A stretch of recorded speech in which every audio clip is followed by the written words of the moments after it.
What is up, everybody? This is IHE TV here, and I'm going to talk about the Adult Swim TV series Common Side Effects because this needs more people to see it. It is excellent. It's not exactly a relevant video right now. This came out months and months ago, and I watched this a few months ago and started it again actually a few weeks ago. And it's just been on my mind since. I just feel like any word of mouth needs to be spread about this.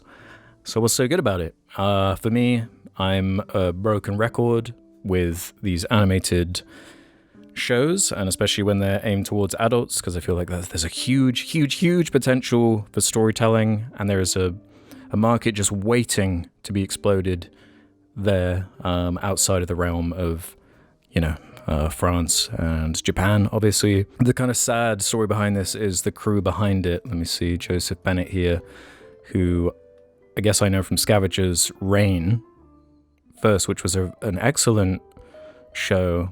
Completely different tone, to Common Side Effects, a lot more serious, but man, the animation was incredible. I loved the characters and the sci-fi world that it set up. It was genuinely trippy and weird and creepy.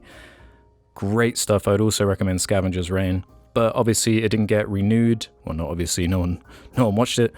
Didn't get renewed for a second season, and there's this really bittersweet trailer for the second season out there you can watch that is a what could have been type thing.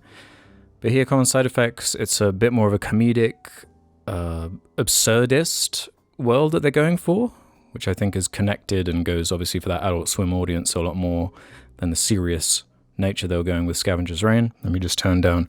I've started listening to the scores of the things that I'm talking about while rambling about them, and it can help sometimes, but it also can be distracting. With this one that's playing right now, you won't be hearing it because it'll be copyright claimed, obviously. But seeing as I'm on this, actually, I can shout out the music. I really like the score's really good. I like that main theme. The intro stuff with the mushrooms is really cool. That's the main crux of the plot, is this magical blue mushroom that can heal and cure everything, and the way that delves into these big pharma kind of wink nudges, so it's not particularly subtle as far as that stuff's concerned, but it's more about the characters and the look of it, the strangeness of it. But the needle drops are great. There are some great songs that they feature, as well as the score, as I'm getting at. Really love these character designs. They're like these big baby people with tiny faces. The line work's really great. You get these really charming characters like this turtle here, which is an ongoing thing. The plotting is really solid. It looks like goofy as hell when you see frames like this, but the animation is actually really solid and consistent, and charming and unique and likable. Like you're not really going to see anything out there quite like this. It's extremely unique, which is definitely what I'm looking for. There's a really strong artistic vision here. I'm so glad it's been renewed for a second season. Not really going to talk about spoilers because I feel like you should just watch it. Only 11 episodes. They're really short. Only 20 minutes a piece, if that. There are some really memorable, strange idiosyncrasies with these characters. These cops are really funny. I saw some complaints about the voice of the woman, but I loved it personally. I loved her performance. Yeah, this character's great. So much good stuff. Anyone who nerds out for this 2D animation is gonna love this stuff. You can see even from this preview frame here, there's like great shading going on. Great heavy frame animation. I love these conspiracy plots and the kind of paranoia and comedy that comes out from that. This lead character, this weird dude who's like, he's like got his shirt open and he has this funny voice by Dave King. A really likable, unique main character. He's not trying to be cool. He just loves his field that he's in, and he's kind of just stumbled across this magical cure-all. Great casting here, though. I love Mike Judge's inclusion, his relationship with the Francis Applewhite character. Let me double check. Yeah. And these clashing motivations and the way business overlaps with the medical industry. Danny Houston plays a really fun villainous character, again with these great character designs. I didn't even realize Timothy Simons is in here, that's funny. I could do like an episode breakdown, but I feel like you should just watch this show. It's, maybe I'll just mark it here and say, just watch the show if you hadn't already.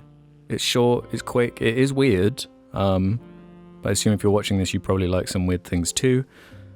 So go watch it, and maybe I'll go through some of these episodes now and talk about some of the moments that really stood out to me and that were fun and intriguing. So I think the hook is really strong from the beginning, where you kind of find out that this guy, he's in a jungle somewhere. It's been a few weeks, so I can't remember precisely where he is, but he finds this mushroom. He's chased and dies in a plane crash, but he eats it just in time and it heals him. And it somehow, as a plot point, in so many universes, like I'm thinking of the Kingsman franchise, for example, they introduce a plot device where you can bring people back from the dead, and how that kind of diffuses all tension in a lot of these sacrifice scenes, or, you know what I'm saying? But here, the way it is utilized doesn't really hurt the tension or the build-up because of the way they add these rules to it. Like, there's only a certain amount of these mushrooms. The plot is he's basically trying to grow the mass scale so he can heal the world, as it were. Sounds kind of corny and big, but the comedy strangeness kind of undercuts that and gives it this really unique, weird tone. And that's when these investigator characters come in, and they're kind of trailing this character in his weird house, and it gets like burnt down. He meets these other mushroom experts. There's like 3 or 4 different mushroom expert characters that all bring their own complexities. So one gets into a little relationship with the detective here. Yeah, and this old mentor character, Hildy, is a really fun one. Quite nutty, quite out there. I love when, like Scavengers Rain, it will get a bit more trippy and strange, obviously with these like mushroom scenes where they're kind of being reborn, and on the poster, these little dudes that like appear when you start taking it, and there's like, what is that getting at something? Is this going to go somewhere? Is there going to be some sort of side effect to taking these blue mushrooms? Who knows where they're going to take it? I think it's really fun. I like how he's constantly on the run. There's always like high stakes, high tension, and he's constantly using these mushrooms to like help random people that get into a car crash and bring them back from the brink. Well, there's a really great plot point with this character here, whose mother has Alzheimer's, and he like delivers one of these mushrooms and gives her a chance at recovery. And the direction that goes is extremely dark and quite emotionally effective in a way that's like, man, I'm like getting upset about these weird baby people. This is really well made. It has a lot of my favorite elements as far as like plots. You know, you got the paranoia, you got the conspiracy, you got detectives following a trail. Love it, love it. And this whole stuff with Mike Judge's character, who runs a pharmaceutical company, so that gives this character some texture as far as her multiple motivations. She's old friends, old lab partners with the main character, but also she works for this company that is struggling financially, so she wants to introduce this to her company and gives her this kind of push and pull as to where she's going to go. Is she going to betray the main character? Blah, blah, blah, blah, blah.